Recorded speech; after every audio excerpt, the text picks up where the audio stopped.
Monday. Welcome back to the Good Morning Show. I'm your host, Dr. Ashanta White.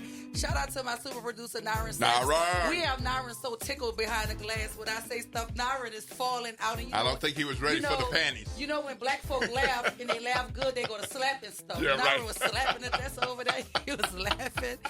But right now, I'm so glad we can be joyous on a Monday. Because, the weekends are hard. Like, it was a hard. You had quite a weekend. I had quite a week. And so I'm glad that we can laugh and joke and have some fun on the radio. But right now, we're getting ready to jump into conversation with Elyse Bejasa talking about Bike Easy, the ride to remember, and bike safety.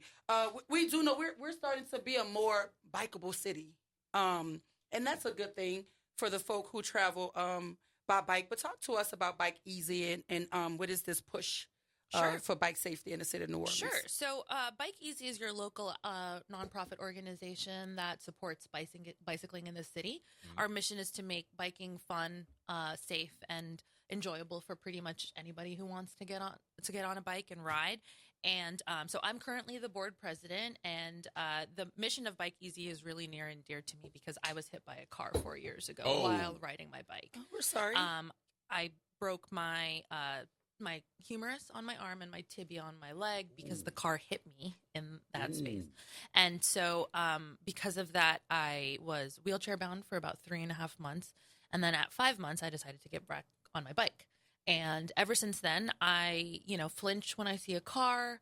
If I hear a car door slam, that's the sound that my body made when I was hit by a car. So to me, this city is so bikeable. It's flat. It's nothing super duper far.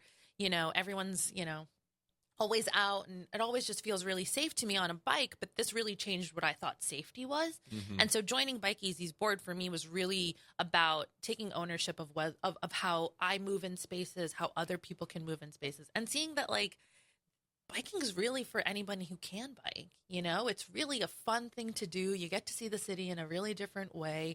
Everyone that I saw during Mardi Gras was like, you're doing it right, because I didn't hit any traffic. Right. I got anywhere I wanted. I was going from house to house, no trying to find parking and things like that. So Bike Easy, one of the things that we do is we hold community events. And so this Sunday, May 18th, we're going to be hosting the Ride to Remember. And the Ride to Remember is in partnership with Lake Lawn Metairie Cemeteries. And we basically do it's a ride in honor of people who have been killed in car crashes while riding bikes. The numbers are staggering, and they are also, it is a lot of stuff that's just completely avoidable. But the more you hear about it, the more you realize these are things that are impacting communities that are near and dear to so many different people, right? You're thinking, oh, well, this...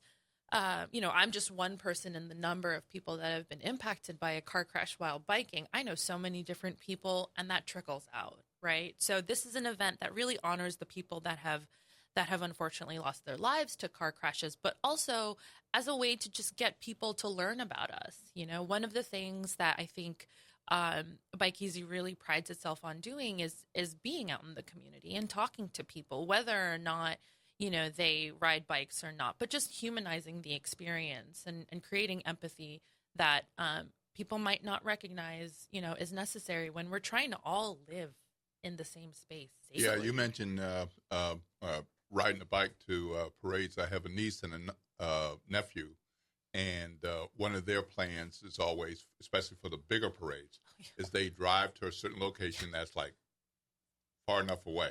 They park the car, they have the bikes, and they ride their bikes in close to the parade route. And I was like, I never even thought about that. Yeah, that was a wonderful idea. That's called being multimodal, right? Mm-hmm. So that's also something that when you live somewhere where you have a bus route, but it doesn't get you quite close enough to where you work, to the racks on the front of the RTA buses, a lot of people use those as multimodal ways to get around. When you take your bike to the Algiers ferry, you can't ride the CCC, trying to get on the other side. So you have the boat, and that is multimodal. That gives you the opportunity. Well, I do that with my car. I park my car at the multimodal, and I ride the ferry. Absolutely, across yes, because I like to take my godson to the zoo Yeah, and the aquarium. that's lovely. And that's the way to do it, right? Because you're like, Yeah. well, how do I avoid getting on the bridge and having to find Yes. parking and all of these things?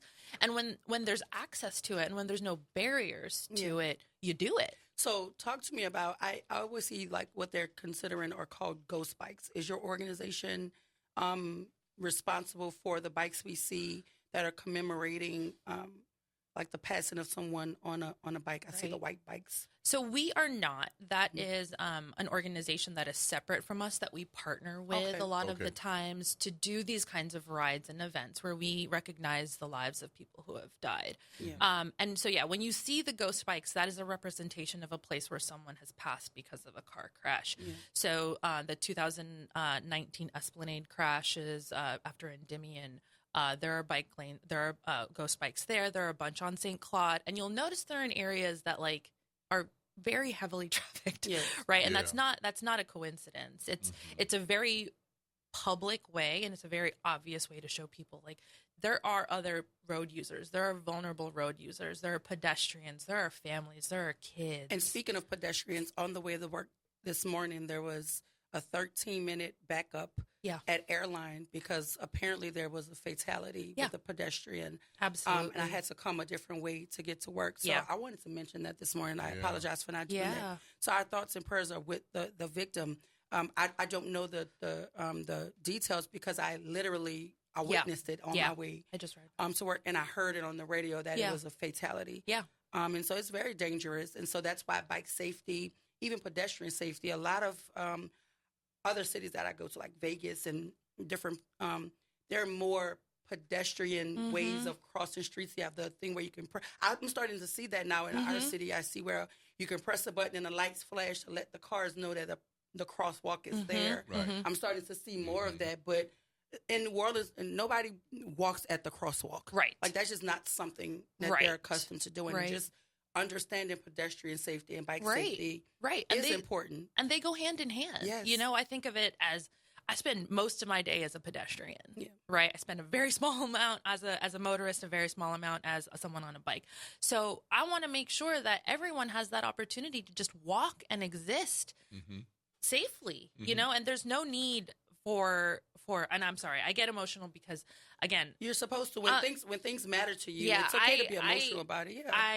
The crash is something that still impacts me to this day. I don't walk correctly. I can't do certain things correctly. So when I think about how other people who are more vulnerable road users, people just walking to work, you know, they shouldn't have to be on the lookout the entire time. They should know that their existence is safe because we are holding it safe. So how does that marry with mobility justice? What does that mean to you? Yeah, so for me, mobility justice is about the opportunity to make moving freely equitable, right? So it's not just about everyone can have access to, you know, a car or things like that. Cars by themselves are very expensive things to own, especially in New Orleans and Louisiana.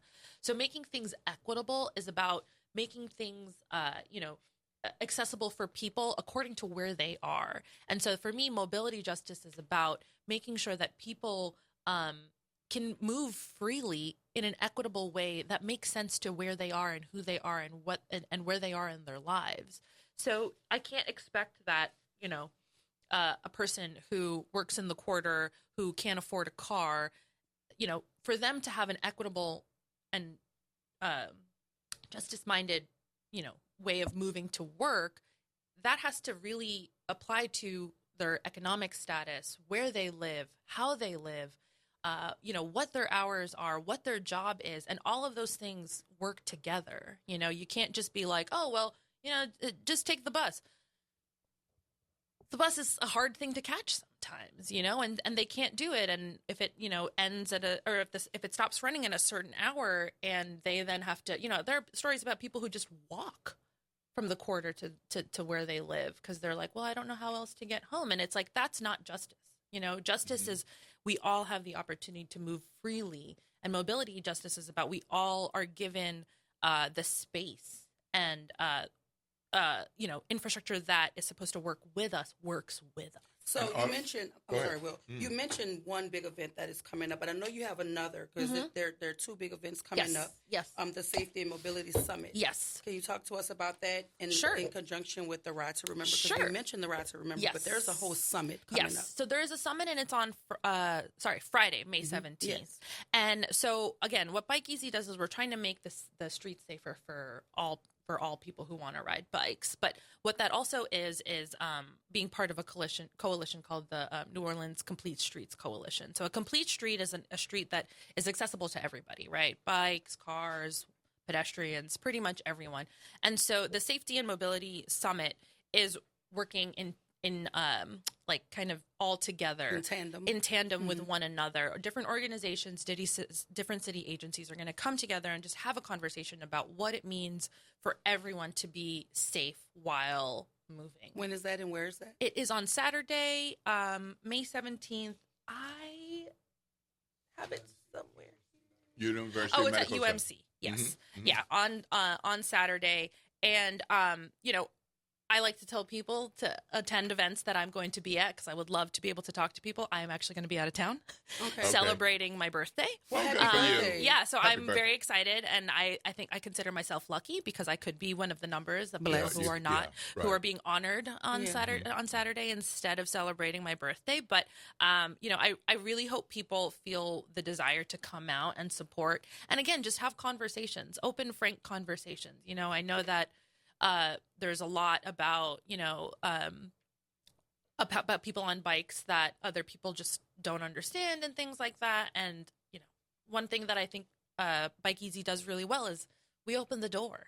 We want to be your friendly bike person. So does somebody need to be a part of your group to attend or another group to attend? Nope. Do they have to ride a bike to get there? You don't have to ride the bike to get there. There is a bike ride in the cemetery on Saturday, and it's kind of like a led. I'm sorry, on Sunday. I have no idea what day it is, but anyway, on Sunday, and but you don't have to ride your bike to participate because there's going to be.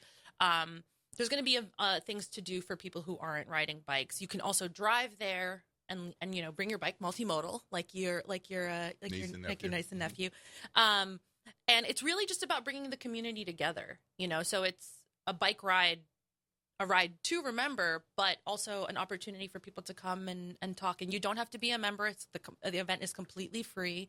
And it's just a great opportunity to talk to people. And so at Bike Easy, do you guys educate as well riders so that they can know how to work with traffic? Absolutely. How to cross at safe times to cross, when to have the lights on the bike and reflect. I see so many folk on bikes at night and you can't see them until you're up on them. I know. So is that going to be a part of the conversation at the summit?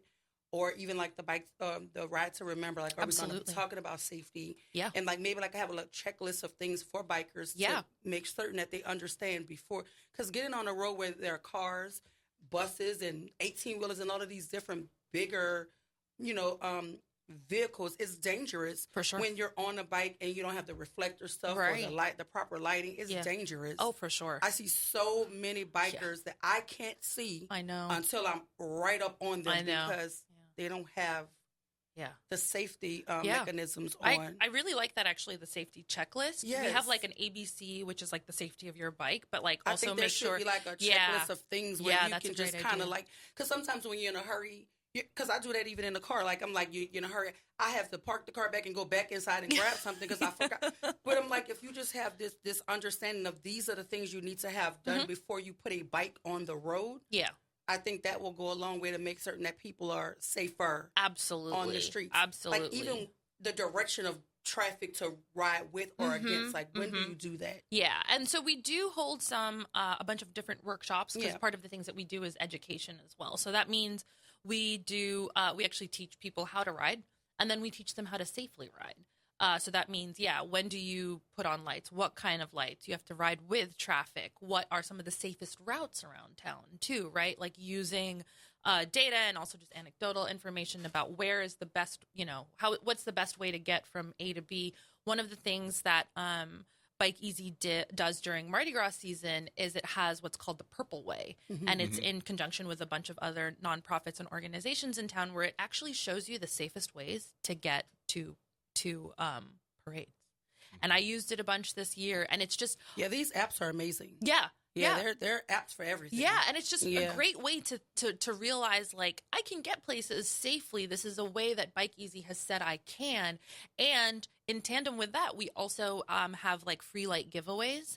So, again, so many people in town absolutely don't have lights. I've contemplated carrying some and just, like, chucking them at people and being like, lights on your bike. That's a serious thing. No, it absolutely. Really is. My bike that I usually ride at night, I have lights on it. I have wheel lights on it. I have a headlight on my helmet. I am obnoxious. You want folks to see you. Yeah. And so I want to keep you alive. I want everyone to have that same exact experience where you feel safe. And so we are doing we have done and we are continuing to do just these free light giveaways. You just have to show up with your bike, and we give anyone who wants a pair of lights. No questions asked.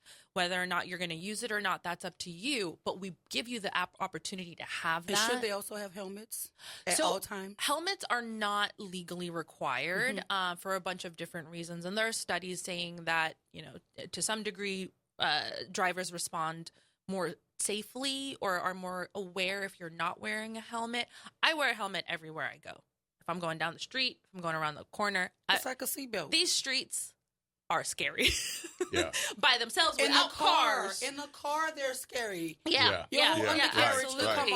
Absolutely. Exactly. And so I'm like, if I hit a pothole that I didn't know was there, I would like my brain to stay inside my head, you know? So I wear a helmet everywhere I go. Whether or not other people do, that is... It's a personal decision. It's not required. I ask everyone when I lead a ride, when I'm on a ride, to wear a helmet because it is safety. But so what do you want to leave our listening audience with? We know you have these two big events coming up. If you want to just reiterate those events, you can. Or if you want to leave them with some sort of safety tip, you can. But this is your moment to do so before we have to let you go. Absolutely. So I would just like to say that, every person out there is a vulnerable road user either at the moment or not at the moment, that they're in the car, on the street, or anything like that. And so, if you're, feeling so moved, I hope you come to the Mobility Summit on Saturday at UMC, or the Ride to Remember on Sunday, May 18th, and you can come and celebrate progress in this city and the way that the city is beautiful and is so deep in community. And if you're out there, rubber side down, stay safe, and have a good ride. Listen, we're extremely grateful, Elyse. We're extremely grateful, Elyse, that you are here to continue to be in conversation with us. So if it's a tibia and listen, it heals. It does. And you're still here with us, so you can continue to keep us safe and educate the folk on Bike Easy and bike safety. So thank you for being here. Thank you so much. Rubber side down. I like that. All right. It's 8:22. Yes, it is. And Bantu, I see you. We're going to catch your question on the other side. We have to go to break, but when we come back, we'll have more conversations talking about the things right here, WBOK 1230 AM, what New Orleans is talking about all day long.